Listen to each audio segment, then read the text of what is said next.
दोस्तों बात करना है कि बिहार में होम गार्ड के जो भर्ती होना है उसको लेकर यहाँ पर देख दो। जैसे कि पता है कि यहाँ पे फुल नोटिफिकेशन भी आपको जारी कर देगा है। यहाँ पे बात करना है सिलेक्शन प्रोसेस के बारे में बात करें, ठीक है। जैसे कि पता है आप लोग का कि इसमें एग्जाम नहीं होने वाला है। आपका फाइनली जो है आपका दौर आपको होने वाला है, ठीक है। तो यहाँ पर देखिए बताया गया आपका, यहाँ पर देखिए कौन जैसे नोटिफिकेशन डाउनलोड कीजिएगा तो यहाँ पर 5 नंबर पॉइंट में आ गए। यहाँ पर देखिए 5 नंबर पेज में आ जाएंगे। यहाँ पर 8 नंबर पॉइंट में जो लिखा है शरीर योग्यता दस्ता परीक्षा के बारे में। यहाँ पर जो बताया गया है कि शरीर योग्यता या दस्ता परीक्षा जिला स्तर पर आयोजित की जाएगी, जो कुल 15 अंकों की होगी, जिस पे बताया गया। यहाँ पर जो बताया गया कि शरीर योग्यता दस्ता परीक्षा क्रमबद्ध होगी जो निम्न है। अब यहाँ पर जो शरीर दस्ता परीक्षा लिया जाएगा, यहाँ पर सही प्रोसेस के बारे में बताया गया है। यहाँ पर जो बताया कि सबसे पहले यहाँ पर दौड़ के लिए जाएगा तो आपको बायोमेट्रिक से रजिस्ट्रेशन किया जाएगा। उसके उपरांत ही आपको दौड़ में भाग लिया जाएगा, ठीक है। उस समय अगर उस समय निर्धारित समय से आप दौड़ पूरा नहीं कर पाते हैं तो ठीक वो यहाँ पर असफल घोषित कर दिया जाएगा, जैसे कि बताएगा। उसका देखिए ख में जो लिखा है कि दौड़ में सफल प्रार्थियों के ऊंचाई एवं सीने की माप होगी। तो यहाँ पर जो बताया कि दौड़ में सफल प्रार्थियों को जो यहाँ पर दौड़ में सफल हो गए उनको यहाँ पर ऊंचाई एवं सीने की माप होगी। जिन प्रार्थियों की ऊंचाई एवं सीने की माप निर्धारित मापदंड से कम होगी उन्हें असफल घोषित कर दिएगा, ठीक है। तो दौड़ के बाद यहाँ पर देखें उसको ऊंचाई एवं सीने की माप होगा। अगर ऊंचाई एवं सीने की माप आपको पूरी नहीं होती है जो आपको मांगा गया है इसमें, उस वक्त आपको असफल घोषित कर दिया जाएगा। और असफल घोषित करने के बाद आप ऊंची कूद, लंबी कूद एवं गोला फेंक में भाग नहीं ले सकते हैं, जैसे कि बताया गया। यहाँ पर सबसे पहले दौड़ होगा।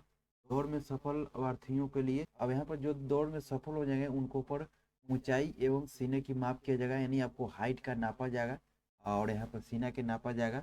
नाप करने के बाद अगर सफल पाए जाते हैं तो ऊंची कूद, लंबी कूद एवं गोला भाग ले सकते हैं। अगर ऊंचाई एवं सीने की माप में अगर मापदंड से कम होती है तो आप निर्धारित मापदंड से कम होगी तो आपको देखें तो ऊंची कूद, लंबी कूद एवं गोला फेंक में आप भाग नहीं ले सकते, जैसे कि बताया गया।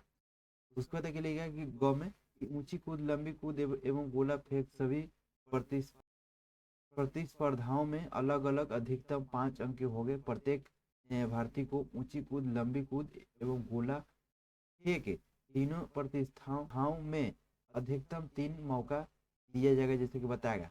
यहाँ पर जो बताया कि यह ऊंची कूद यहाँ पर जो बताया कि यहाँ पे ऊंची कूद, लंबी कूद एवं गोला फेंक सही के लिए अलग अलग अधिकतम 5 अंक के हो गए। और यहाँ पे आपको 3 बार मौका दिया जाएगा, ठीक है। मान लीजिए एक बार आप फेल कर दें फिर से दोबारा भी मौका दिएगा, यानी 3 बार आपको मौका यहाँ पर दिया जाएगा। ऊंची कूद, लंबी कूद और यहाँ पर गोला फेंक को लेकर यहाँ बताया गया।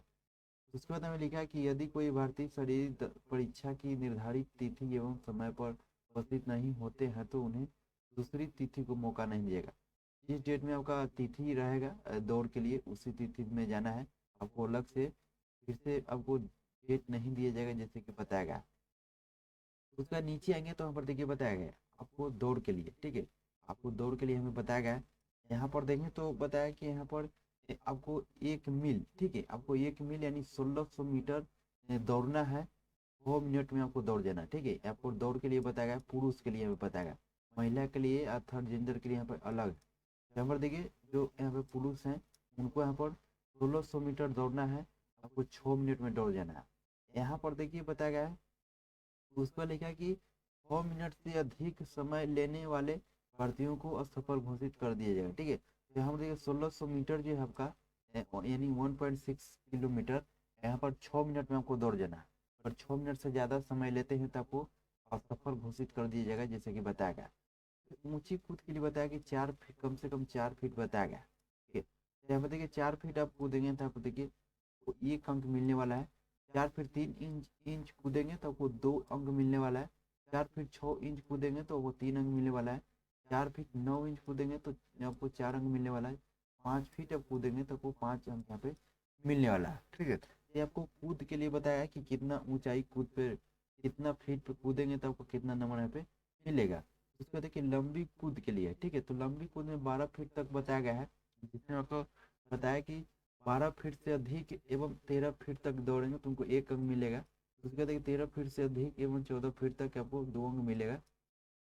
तो देखें तो 14 फीट से अधिक 15 फीट तक आपको 3 अंक मिलेगा, 15 फीट से अधिक 16 फीट तक 4 अंक मिलेगा, और 16 फीट से अधिक यहाँ पर देखें तो 5 अंक आपको मिलने वाला है। ठीक है, ये होगा लंबी कूद के लिए होगा। तो देखें तो गोला फेंक के लिए 16 पाउंड का जो गोला होता है उसको कितना दूरी पर फेंकेंगे तो आपको कितना नंबर मिलेगा यहाँ पे बताएगा। 16 फीट तक यहाँ पर देखें तो रहने वाला, 16 फीट से अधिक एवं 17 फीट तक तो 1 अंक मिलेगा, 16 फीट से अधिक 18 फीट तक तो 2 अंक मिलेगा, 16 फीट से अधिक एवं 19 फीट तक तो 3 अंक मिलेगा, 16 फीट से अधिक एवं 20 फीट तक आप देखें तो 4 अंक मिलेगा, 20 फीट से अधिक के लिए यहाँ पर देखें तो 5 अंक मिलने वाला है। ठीक है, तो ये आपका गोला फेंक के लिए होगा। तो यहाँ पर नीचे आएंगे तो आपको और भी जानकारी दिया गया, बट यहाँ पर इस साइड में देखें तो आपका महिलाओं के लिए बताया गया कि ऊंची कूद के लिए महिलाओं के लिए कितना कितना नंबर मिलने वाला है, लंबी कूद के लिए कितना कितना नंबर मिलने वाला है, गोला फेंक के लिए कितना कितना नंबर यहाँ पे मिलने वाला है। ठीक है, ये जो है नोटिफिकेशन के माध्यम से बताया गया। तो यहाँ पे आपको सबसे पहले ये सब बातों का ध्यान रखना है, कितना कितना रनिंग करेंगे, कितना ऊंची कूदेंगे, कितना जो 16 पाउंड का जो गोला होता है कितना दूरी पर फेंगे तो कितना नंबर को मिलने वाला है, ये यहाँ पर बताया गया। ठीक है, और यहाँ पे आपको बातों के यहाँ पर क्लियर लिखा गया है। सबसे पहले यहाँ पे दौड़ होगा। ठीक, यहाँ पे जब दौड़ के लिए जाइएगा तो वहाँ पे सबसे पहले बायोमेट्रिक रजिस्ट्रेशन किया जाएगा, बायोमेट्रिक रजिस्ट्रेशन सत्यापन होने के बाद यहाँ पे दौड़ होगा जैसे कि बताया गया है। और जो निर्धारित समय में दौड़ पूरा नहीं करते हैं उनको असफल घोषित कर दिया जाएगा। ठीक है, तो सबसे पहले दौड़ लिया जाएगा, और जो यहाँ पे दौड़ में सफल हो जाएंगे यानी रनिंग आपका कंप्लीट हो जाएगा, उसके बाद आपको हाइट नापा जाएगा। ठीक है, हाइट और सीने का नाप होगा, हाइट एवं सीने का आपको मापा जाएगा, यानी ये जो मांगा गया है इसमें जो आपको निर्धारित किया गया है ऊंचाई और माप, जो सीना का माप, अगर जो ऊंचाई और सीना का माप यहाँ पे कंप्लीट कर लेते हैं उसके बाद आपको ऊंची कूद, लंबी कूद एवं गोला फेंक में भाग ले सकते हैं। अगर ऊंचाई एवं सीने की माप निर्धारित मापदंड से कम होगा, यानी जो जितना इसमें हाइट मांगा गया है उतना हाइट नहीं रहेगा, और जितना इसमें सीने का मांगा गया है चौड़ाई वगैरह, इसमें जितना मांगा गया है उतना आपको होना चाहिए ऊंचाई और सीने का माप। अगर नहीं होता है तो उसको आगे की प्रक्रिया में, अगर नहीं होता है तो ऊंची कूद, लंबी कूद एवं गोला कूद में, गोला फेंक में भाग नहीं ले सकते जैसे कि बताया गया। ये बातों के यहाँ पर क्लियर लिखा गया। यहाँ पे दौड़ में कंप्लीट हो जाएंगे, कंप्लीट होने के बाद आपको हाइट कंप्लीट होना चाहिए, उसके बाद यहाँ पे ऊंची कूद, लंबी कूद एवं गोला फेंक में भाग लिया जाएगा जैसे कि बताया गया। ये आपका प्रोसेस हो गया इसके बारे में। अगर इस नोटिस को डाउनलोड करना चाहते हैं तो सबसे पहले इसका वेबसाइट पे चलेंगे todayjobsearcher.com। ठीक है, यानी गूगल में लिखेंगे टुडे जॉब सर्चर तो आपको खुल जाएगा, इससे पहला वेबसाइट मिलेगा, ये आर्टिकल आपको देखने को मिलेगा। इस आर्टिकल को चेकआउट करके यहाँ पर नीचे आएंगे तो नोटिफिकेशन आपको डाउनलोड करने के लिए मिलेगा, क्लिक करके डाउनलोड कर सकते।